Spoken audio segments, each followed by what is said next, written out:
100% bourse, 100% BFM Business. Allez, tout de suite, on va plonger au cœur du marché obligataire parce qu'il y a de nouvelles tensions aujourd'hui sur les dettes européennes. C'est très très clair et c'est cela qui fait reculer le marché action. Bonjour Abbas Benbouker. Bonjour. Vous êtes gérant de taux internationaux chez Avenir Finance Investment Managers. Des tensions spectaculaires aujourd'hui, notamment sur l'Espagne. Tout à fait, grande tension sur les marchés obligataires depuis le début de la semaine et donc on a effectivement une tension particulière sur l'Espagne et l'Italie qui souffrent énormément ce matin. Le taux à 10 ans espagnol est monté à 6,86%, on est au-delà du record lors de l'été dernier et le CDS sur l'Espagne traite autour des 600 points de base. Donc effectivement ceci vient après le downgrade de Moody's hier de la dette souveraine espagnole qui est maintenant à la limite basse de l'investment grade. On n'est plus qu'à une note de la catégorie hautement spéculative. Oui, très clairement. Du coup, si jamais l'Espagne entrait un jour dans la catégorie spéculative, il y aurait mécaniquement moins d'investissement sur sa dette ?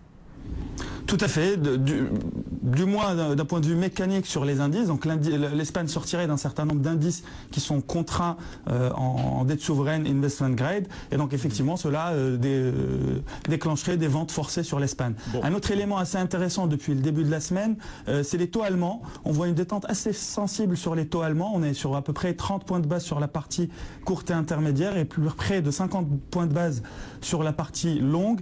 Et donc ça vient après les événements du week-end sur le soutien des banques espagnoles. Et donc on a l'impression que les investisseurs prennent plus conscience qu'il faut intégrer désormais le risque européen aussi au niveau de la dette et du risque de crédit allemand. Voilà, et peut-être les investisseurs... Ça, c'est un développement intéressant. Oui, peut-être les investisseurs anticipent-ils in fine une mutualisation des dettes en Europe. En tout cas, c'est vrai que le 10 ans allemand a réagi cette semaine d'une façon un petit peu différente des mois précédents.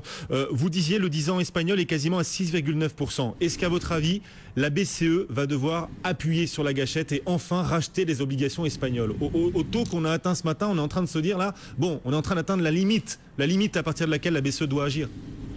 Tout à fait, nous on le pense. Hein. Ce taux espagnol, à ce niveau-là, il est insoutenable pour l'économie espagnole et remet en cause carrément les engagements de réduction de déficit de l'Espagne. Ils ne peuvent pas respecter leur engagement avec des niveaux de taux comme ceux qu'on a aujourd'hui. Maintenant, effectivement, on a eu une forte pression sur les dernières semaines sur les banques espagnoles, mais nous on considère que les banques espagnoles et la problématique des banques espagnoles n'est qu'un syndrome de la crise. La vraie crise et la vraie problématique au niveau de la zone euro dans son ensemble, c'est les forces déflationnistes qui sont en sa structure et qui font qu'effectivement on a ce risque déflationniste à long terme et donc ce risque il est lié d'une part au deleveraging, le processus de deleveraging assez fort de désendettement qu'on a depuis un petit moment. Il y a les faibles perspectives de croissance, l'absence de perspectives de croissance pour un certain nombre de pays européens et enfin pour des raisons plus long terme des forces déflationnistes démographiques. Mais donc le fond du sujet il est là et c'est dans ce sens-là qu'on pense que la BCE, in fine, va devoir intervenir. Maintenant, ce n'est qu'une question de timing. Il y a un certain nombre d'événements sur le court terme qui peuvent jouer sur l'implémentation de cette intervention. Il y a les élections grecques, il y a ce sommet européen à la fin du mois, il y a l'implémentation, la ratification du pacte fiscal qui est une condition, on va dire, sine qua non pour que la BCE puisse intervenir. Et donc maintenant, c'est juste une question de timing. L'Italie passe un test tout à l'heure. Ils doivent être en train d'essayer de nous placer leur dette. D'ailleurs, 4,5 milliards à moyen et long terme, c'est risqué vu les taux. Dans cet environnement, ça risque d'être compliqué. Nous, on pense que ça va être un peu compliqué ce matin. C'est peut-être sorti en ce moment, mais ça risque d'être compliqué au niveau de l'adjudication. 4,5 milliards sur des maturités intermédiaires.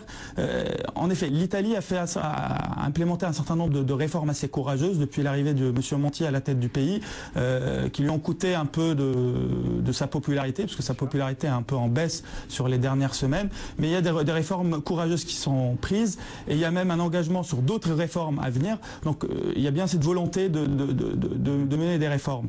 Le déficit est attendu à près de 3% pour cette année, avec une balance primaire à l'équilibre. Donc il y a un certain nombre de choses qui ont été faites et qui vont dans le bon sens. Maintenant, ce qui est compliqué, c'est les taux de marché, et ces taux de marché mettent effectivement à risque l'économie italienne.